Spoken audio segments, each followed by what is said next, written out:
and Porsche, the Gemballa Avalache is the car that defines that era, look, mindset and vibe.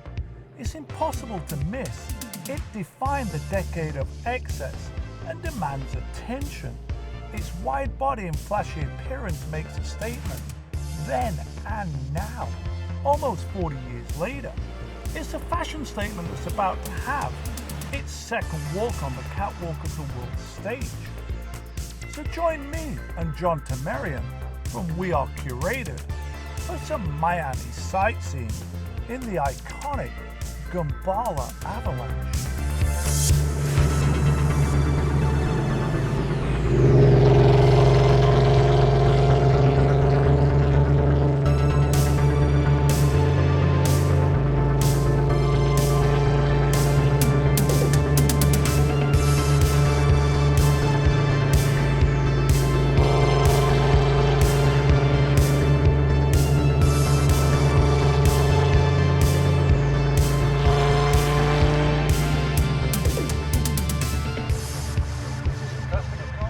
Yeah, so I bought this probably 3 years ago, and it was a mess.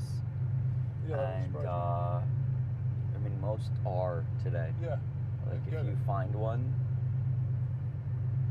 How many were built? So there's no official number, but I've been chasing them for years. I believe the if you Google things, it says 12 to 13. I actually think there's 14 cars. There was a car that went to Brunei, and we can get into that, the difference between the Cyrus and the Avalanche. And I don't even know technically to this day what the real difference was. That the Avalanche was the turbo, but in magazine articles I've seen Cyrus with the turbo roof engine. Okay. So I almost think it was like, well, did they all have the turbo roof engine? No. Or was some No. not naturally? So like example, there was a nightclub owner in Boca that had a car originally, and that was actually built in the States. It did not go to Germany, but Gemballa was involved. And Gemballa actually visited the car, and it was built in the US on a 930 turbo, a red 86 car. Okay. And that car was, I actually prefer the 4-speed. I just think it's Interesting. I like the long gear, especially on the highway. The suspension would have been basically a turbo brakes and turbo suspension. When you think of what was done to the car, the entire interior, even the layout of everything. Yeah, the door panels are lower. Switches, door panels. There were different dash placements. The locking buttons, unfortunately, this car lost them. But even the locking buttons and different buttons actually were a metal G. Okay. So they had the Gemballa logo. Cool. Gemballa, obviously, and then you have front fenders, rear fenders, which were they were steel. So it's funny, as I grew up, my father used to service a pearl white car with white interior that belonged to a former Gold's Gym owner, which sort of makes sense. Yeah, you know, especially in Miami, it makes perfect sense. And that car had super low miles. It ended up at an iconic dealership in Lauderdale in the 80s, early 90s, called Auto Toy Store. Okay. Yeah, so this car had originally had the digital gauges. I guess they didn't work. They did not. They never worked. Yeah. I mean, even when they were new, they didn't work. But they look amazing. Yeah. They look very cool. This car did not have the front wing, so there was an option of a front wing that would adjust. And what's actually wild is it was speed rated as well. Oh, no way. Yeah, that probably didn't work as well. It worked the first 6 months. Yeah, in theory it was great. And then you could have had the BBS wheels or the Ronald wheels. Okay, yeah. What size wheels is this rolling on? So these are same as a Countach. Okay. So this would probably be 225s in the front, and the standard, the 15-inch, the standard 15-inch. What is the width? 11s, 12s, 13s? It's 305. Oh. Yeah. Big boy. Yeah. No, I'm sorry, 345. What am I thinking? Big boy. Yeah. How much power do you think this has? Good question. You know, I mean, single turbo. You know what the brochure said might be different. Yeah, of course.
there was ever a car made for cruising around the streets of Miami and South Beach, the Gemballa Avalache has to be it.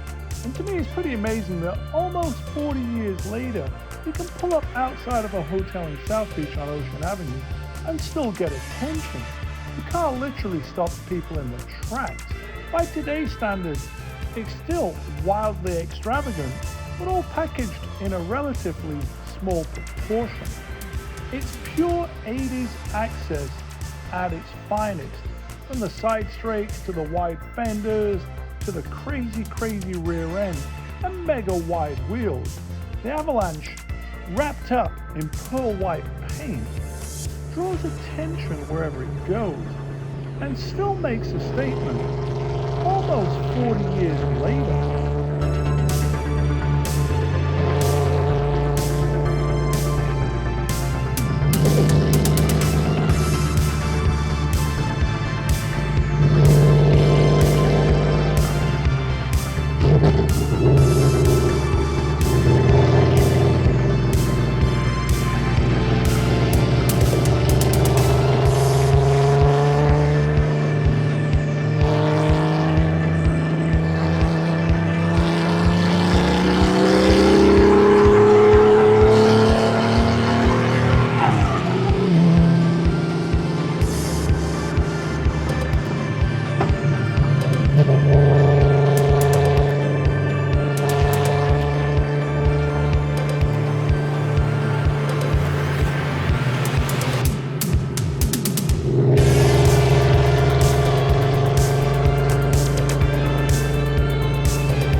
Coming out of Key Biscayne, which is one of my favorite places, probably because I'm a water sign. Now we're heading north on the 95 North into downtown Miami, Brickell, to another one of my all-time Miami spots to drive through, and that is the tunnel to the port. So we're gonna head north, catch a bit of boost, and I'll see you guys in the tunnel.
So imagine in the 1980s, Gemballa actually had their North American headquarters in Palm Beach.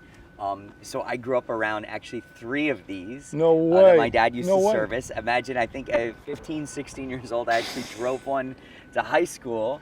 The ignition box went bad. You drove a Gemballa Avalanche to high school as Just a one day. as a 15, 16-year-old? It was a favor. And what happened? From a good friend. The ignition box went bad. And slightly embarrassing. But you were probably the coolest kid in school driving a Gemballa I was Avalanche not to the school. coolest kid in the school, but when I drove the Gemballa, I was the coolest kid in That the day school. you were the coolest kid in That school. day I was.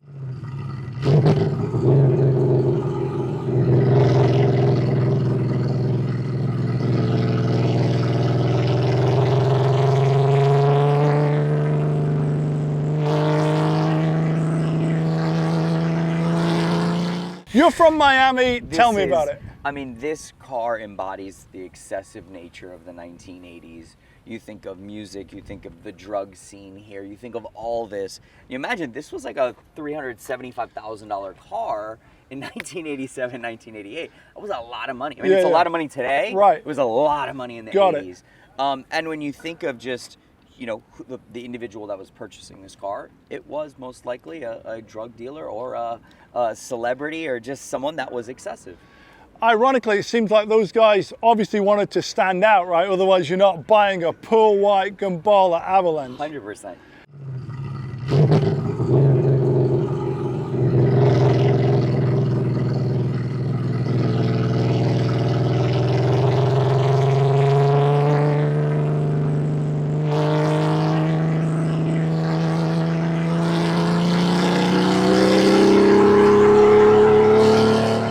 How many of these were made? So, you know, it's funny, there's no official number. If you Google things online, people say 12 or 13. I've tried to track every single car around the world. I believe there's about 14 examples. Wow, so this is really, really rare. Very, very rare. And a few of the examples, about 6 or 7, actually got the roof power plant with the roof gearbox. Now, what you mean by that is turbocharged 5-speed. Yes, BTR engine, 5-speed instead of the standard 4-speed that was in a 930 turbo. Which does make a difference. It does, and I think it puts the whole package together. And what I learned actually from Mr. Gemballa's son, Mark, who's a great friend, super cool guy, was that actually Gemballa started as an interior designer for AMG and was designing for the other tuning companies. Oh, interesting. And then went out on his own, and this is the culmination. This is the poster on the wall. This is Vanilla Ice, right? This is it. This is it. You're right, Vanilla Ice had a car. He had a Cyrus convertible that was originally blue, and then he went to white because it's just. He sent it back to Germany. I've bought a bunch of old magazines to try to confirm the story, and a very good friend of mine corroborated the story that knew him in period. He sent it back to Germany. They did like the update, so it got the open headlights, the 964 style front bumper and rear bumper, and at some point it was converted to twin turbo. And then that car was painted white, and that was the famous Avalanche Vanilla Ice car. Correct. And you know what's funny? I've actually located the car. Oh, really? I've been trying to buy it for years. It's in the States? It's in the States. I'm like. How long did Rip Van Winkle own it? Exactly. He owned it, I want to say probably like 80, maybe 8 or 91, 92. I have it in writing somewhere. I've been, and apparently there was like he bought it out of the Midwest. Oh, really? Yeah, and it was in DuPont Registry, and then DuPont Registry later put it on the cover of the magazine once he redid everything. That's a pretty interesting story. Yeah. And actually, Sir Mix-a-Lot had one as well that he converted in the U.S. Not a real original car. Baby got back. Exactly.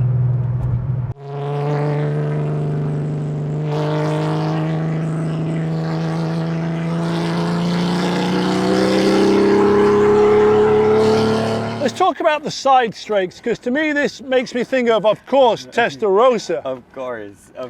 And Gemballa put those, I mean, and Koenig, actually. Yeah. They put them on everything. Yeah, of course.